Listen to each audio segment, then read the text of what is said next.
Hello and welcome to this special African edition of Burning Earth Radio. This is your host, Gerard Spring, coming to you from the island of El Hierro. So, for those of you who have been following the show, you're probably aware that I've been traveling in the Canary Islands for some time, and the Canary Islands are a beautiful place in general because they offer such a diversity in biology, in ecology, in climate as well. Each of the islands has probably tens, if not hundreds of microclimatic zones, and there's a tremendous amount of just diversity on the islands, both in terms of the natural environment as well as the human impact on the islands. And it's been really interesting to come here and observe not only how these natural elements interact with each other, but also how the human ecology is coming into play in terms of the social structure and the psychological structure of people living on islands like this. For example, on El Hierro, this is a very small island. Only about 10,000 people are living on this island, and they have to provide for everything pretty much by themselves, and their only connection to the larger island of Tenerife is a daily ferry, which can be used to transport people or goods. But overall, the place is very, very isolated, and the mentality of the islanders reflects this, both in terms of the culture and in terms of the industrious nature of the people on the island and the way that they have their society organized. It's very, very different than living in the large, hyper-connected cities. And I think it's really interesting to take a moment to reflect on this because Earth itself is, in essence, an island, and the climactic situation that we're facing is a result of our disconnectedness from this concept. I spent the last 5 years of my life prior to moving down here to the islands really in this system, the rigor of the academic system, essentially sitting behind a desk, crunching computer code, crunching numbers, solving differential equations, and doing physics problems and the like. And in this process, although I was really connected in society and I had a lot of social status and was doing well in terms of economy and things like this, I began to become very, very disconnected with reality and with nature by living in this matrix, if you will. And it's this disconnectedness from nature that is really the source of a lot of our problems, is that a lot of people really aren't aware of where things come from or how they get there. Or, for example, while living here on the islands, it was a lot of the first time I encountered, for example, a papaya plantation or, a banana tree grove or, different types of agricultural things. Also getting to know the plant life and the animal life and how animals interact with each other, how plants interact with each other, et cetera, et cetera. And I also became out of touch with myself and with my body because of this sitting behind a desk, for example, for hours and hours and hours every day. You begin to become really, really disconnected. Or even just living in a large city, for example, you become very disconnected with nature and how things really work in nature. Everyone is a product of nature, and we all indeed live in the world and draw everything that we have from the world.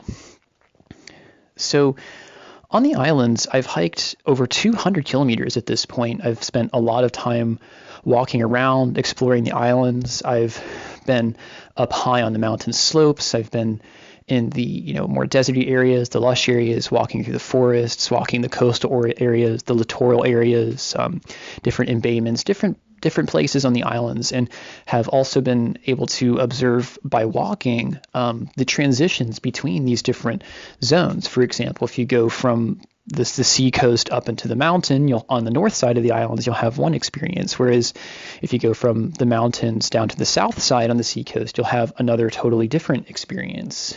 It's this observing the changes in nature and how everything is more or less in balance with everything else that has allowed me to really gain an understanding of how the islands work and how nature works because of the process of just physically walking through the islands.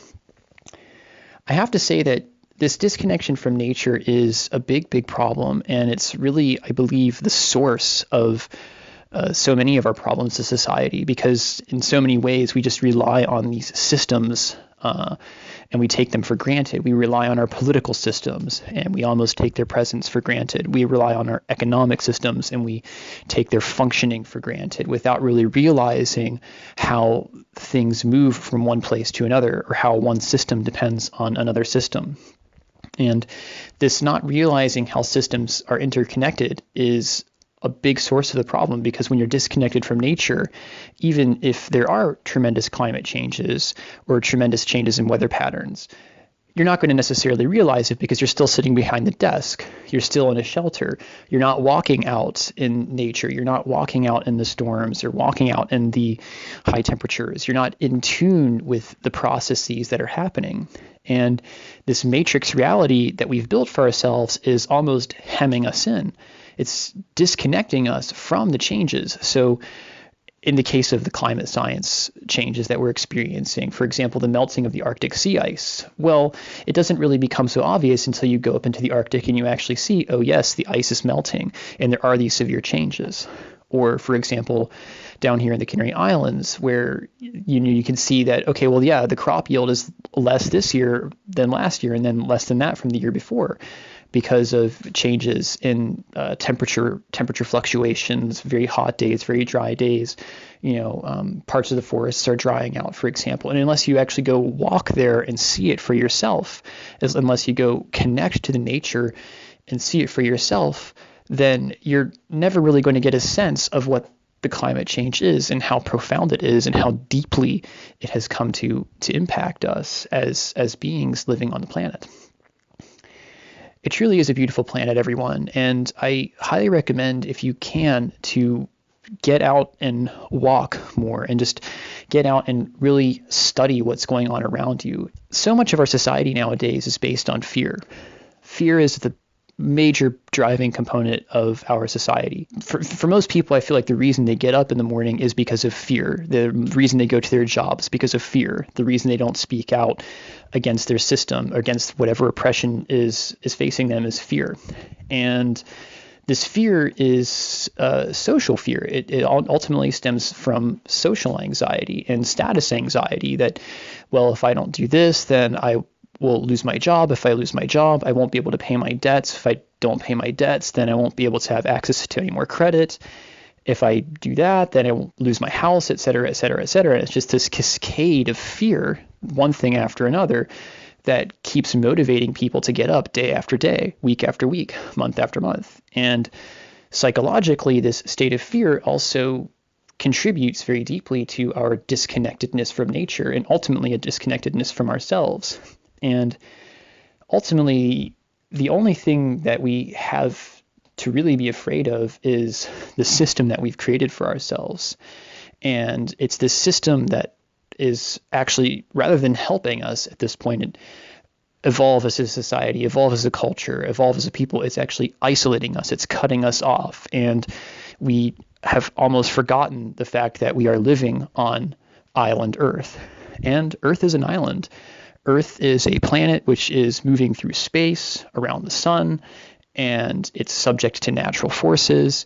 And what happens on the Earth is a consequence of these natural forces.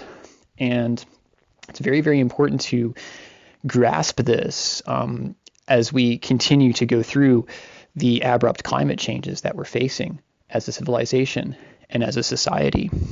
So I think it's really important to hang on to this concept of island Earth, because when you live on an island and you realize that everything on the island must come from the island, and everything that exists on the island is essentially closed, it forms a closed system, and everything that lives on the island is perfectly adapted to living on the island, you begin to get a sense of how important it is to preserve different parts and different climates and different ecologies on the island. And the same goes for the larger system of the Earth. And one only need recall the fate of the Rapa Nui on Easter Island, which exhausted their resources, which ultimately led to the downfall of their civilization. And a contrary case may be found of a successful group, a successful civilization, a successful island civilization in the case of the Guanches, which were the native aborigines of the Canary Islands before the Spanish conquest of the islands in the 1400s, in the 15th century. And so it is possible indeed to live in balance and in harmony with nature, but you have to live under a law of nature, so to speak. And eventually, if you fail to do that, nature will react and respond, and the systems will no longer permit physically the development of the type of society that we have. We have a very sick society, folks, and our island is, in a sense, in very, very poor health, both socially, psychologically, ecologically, and also physically. We need to change our thinking immediately in order to begin to wrap our minds around the system that we live in. And ultimately, in order to survive on this planet, in order to survive on our island, we will have to reject this current system entirely and move towards a system which is not only sustainable, but is also healthy and in balance with the things that are around us. So here in a couple of days, I'm going to be heading back to the island of Tenerife, which is the largest of the Canary Islands. And from there, I will be moving back to Europe in order to pursue some other things, other projects that I have going on. And while here, I've been able to also do a lot of filming, and I've been able to record a lot of the biomes and a lot of the special things going on the Canaries. So I'm really looking forward to working with a lot of the films, looking forward to putting together some documentary stuff to show some of the diversity of the islands and to share that with you guys, to share the natural beauty of the islands with you guys, to give everyone a sense of how important it is to protect and to preserve and to cherish the nature and to cherish the beautiful planet that we live on. So with that, I think I'm going to wrap this one up here on the island of El Hierro. It's been a pleasure having you along, and I'm looking forward to having you along in the next one. Thank you so much for listening.